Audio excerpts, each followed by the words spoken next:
and he always says things like, well, I've done this before, you know, I've done this before, so I kind of know.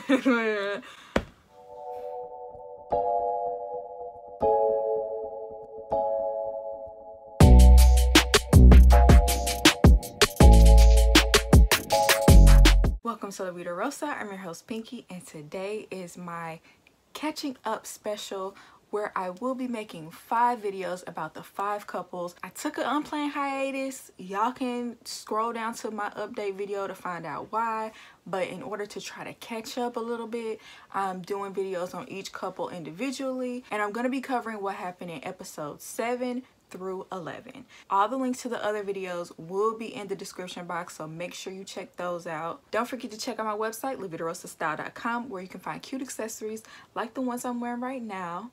Like, comment, and subscribe, and without further ado, let's get into this video. I'm sorry, this is another train wreck. This is another bad match.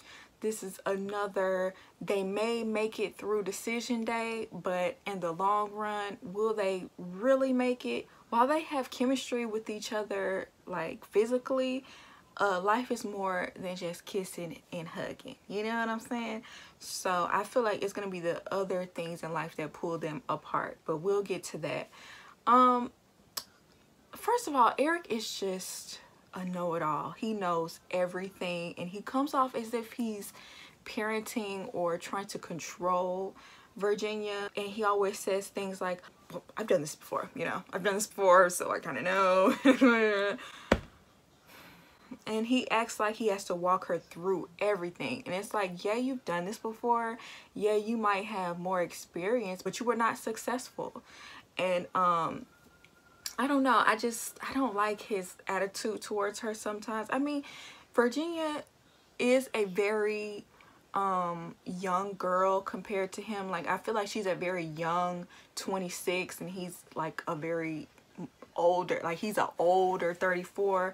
And I feel like if they had the same sort of like spirit, and I hate to keep bringing Amelia and Bennett, but if he had like the spirit of Bennett, like a young spirit, I feel like even when Bennett is 50, he's gonna have like this young soul.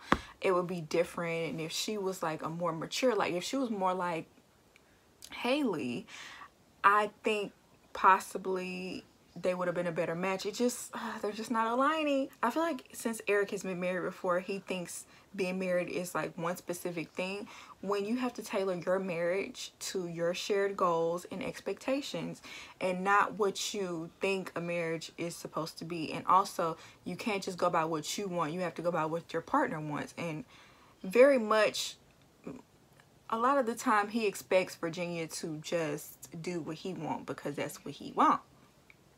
Virginia is immature, but his constant lecturing will get on my nerves. Even the way he stands is uptight. It's like a hanger still in his shirt. Y'all, I'm reading my notes. Like, I watched that episode a while ago, so I forgot I wrote that down. That's he walks like he have a hanger, like somebody is holding him by a hanger, like his shoulders. Anyway, so they meet with Pastor Cal. Erik feels like she's treating the relationship too lightly when the marriage should be taken seriously. That's something I can agree with Erik on, though. I feel like she went into it lightly. I don't think she took it as seriously as one should. He wants her to text him when she goes places, and she says that's overly protective. And you know, I don't see anything wrong with checking in. Not every single place you go, like, I'm about to go to the store, then I'm gonna go to the mall, then I'm gonna go. No, I don't think you have to do all of that, but I think checking in every so often is just courteous to the person that you live with. I mean, I do that even with my mom and grandma. Like, if they want to know where I am, you know, I don't leave the house much. When I leave the house and I'm gone for a little while, I let them know where I am because they get concerned. She likes to pass out on her guy friend's couch, and Pastor Cal says that's unacceptable. I agree. Just like what I said with Haley, I feel like, you know, you have the things that you could do in your single life, and now that you're married, you can't do those same things anymore. Pastor Cal told her that hubby just wants to make sure you're safe. And make sure that you're not taken advantage of, because, you know, really anything could happen regardless of, you know, you feeling safe. But my thing is, like, why are you getting so drunk that you can't make it home? Like, those days should be over once you get married. And I mean, you get so drunk you can't make it home. Child, Virginia be having a drink in every single scene. Whether they mention it or not, it's always somewhere. When they had their love conversation, he said in the 3 years that he's dated since his wife, he's never had any love that comes close. And I don't know why he was trying to downplay his marriage in the beginning, and you know, that's the way you feel about your ex-wife. She gets nervous hearing that, and she's scared of rejection, so she runs before she can be rejected. Talking about Virginia, she has had terrible examples of relationships growing up, and I feel like he idolizes his parents' relationships, because whenever he brings them up, he's just like, we're gonna be good because we're gonna be like my parents, and you know, my dad was a pilot, my mom, and I think he's trying to mold his situation exactly after that, after his parents. And I doubt that, you know, we live in a different time period. Also, how do you know that's what Haley wants? And is this what happened in your last marriage? You tried to force something that it doesn't have to be like that. Like I said before, you should tailor your marriage to your own specific needs between the two of you. So in order to make her feel better, he made her a romantic dinner, and she brings up his wife being his greatest love and worries that she'll never measure up. And he assures her that he thought that was his greatest love at the time, but he knows there was better, and you know, Virginia is the closest. So they said, I love you for the first time. Happy joy. So then they come across this conversation about liking pictures of exes and being friends with your ex on social media. Erik thinks it's disrespectful to be friends with your ex and like their pictures. Under normal circumstances, I may agree, but I really feel like he is being really insecure because of his past, and we're gonna get to his past in a minute. Like, how long ago was the relationship? How serious was the relationship? Like, I think it would take a lot of like transparency and you telling me, you know, exactly, you know, what I want to know about the situation. I mean, because some people be friends with their exes and genuinely are friends. They both say that they avoid major conversations because they don't want to fight, and they push a lot of things under the rug because they want to like keep their lovey-dovey atmosphere, and they don't want to hurt each other's feelings. But it's like, and the quicker y'all discuss them, the quicker y'all can break it off if y'all need to, because there might be some deal breakers under that rug that y'all need to talk about, and you might not be able to compromise. So for example, they meet up with Dr. Viviana, and they have major opposing views when it comes to politics, and he claims that he respects her views, but Virginia is not having his views. He keeps saying that it's her issue, but if it affects her wanting to be with you, then it's y'all's issue. You know what I'm saying? Like, it's not just her issue. If she feels a way about you, it affects you as well. So it's something for you to be concerned about. It's like he's very dismissive of her feelings. He says he chooses not to deal with social issues, and you know, he's in the military, and you know, his dad is in the military as well. So I can only assume what side he took in January. I'm not gonna put that label on him because I don't know for sure, but what other issues were we having during this panty that we were being super divided on? I mean, I can only guess. I mean, there was only a couple, and who was the president at the time? Okay, so that is a major issue, because how will this work when it comes to children? And you know, this is where he getting his feelings again, because she's 50-50 on children. I don't even think it's the problem that Virginia doesn't want to have kids. I think she just doesn't want to have kids right now. She's 26, and she says she will be more ready when she's 30, and I think she might be. I think that might be a good idea, because I don't see Virginia being nobody's mama right now and being that responsible. You know what I'm saying? Like, you're gonna be gone half the time, so she's gonna have to take care of the kid most of the time anyway. Like, you're sitting up here demanding a child, and you barely gonna be there. Yeah, you're gonna provide, but who is gonna help her take care of this child physically? Like I said, he just want to follow in the footsteps of his parents, and that's not necessarily what she wants. He says that he's not gonna wait until he's 38 to have no baby. I'm not waiting until I'm 40, and he stays with an ultimatum. If you don't agree with me, then I'm done. It's like, my way or the highway. So later on, they open up more about why they feel the way they do about certain things. He confessed to being cheated on in every single relationship, and he always blames himself. He is very hard on himself to the point of throwing up.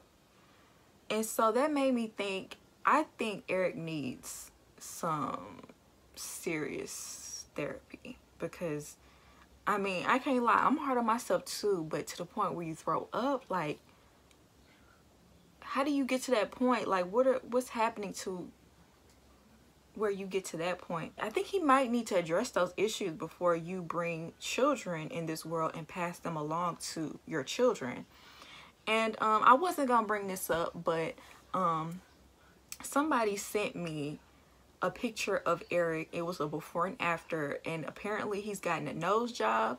And the only reason why I bring that up is because, you know, men don't normally get nose jobs, so I feel like that really like attests to maybe his insecurity. I think he got the nose job after his marriage didn't work out, after she cheated on him, I guess. I don't know. But Erik, I think you need to work on those issues that you have, and maybe your perfect childhood wasn't so perfect. If you feel the need, if you're so hard on yourself and you feel like you have all this pressure on yourself, I'm sure you could trace that back to your childhood. I'm pretty sure you can. It seems like your family's need to look perfect had a serious effect on you. Just a suggestion. I don't know for sure, but it seems like it. So Virginia, she talks more about her very strained relationship with her parents after they divorced. She says for a period she cut off her father and they weren't talking at all. And then there was a situation where her mom left, so she was kind of forced to talk to her dad again because her mom left. Like, I see why she has abandonment issues, because her parents were not there for her at a critical time. Virginia is only 26, so if she had to cut her parents off, that had to be like at least her teen years or her early 20s. And so I can see why she is like so quick to run away, because, you know, your parents are supposed to be the one that have your back, and if they don't, that has a serious effect on you. So I feel like she also has some issues from her childhood that she needs to work through before they have children. I think she understands that. That's why she's so apprehensive to have children. But I'm here to say, Virginia, if you like work on yourself, you don't have to do what your parents did, and it doesn't have to be what your situation doesn't have to be what your parents' situation was. You know what I'm saying? You can break that cycle. It doesn't have to be that way. But I agree with her waiting to have children if she's not ready. Well, I hope they don't bring any children in this situation, because that would be quite sad, to be honest.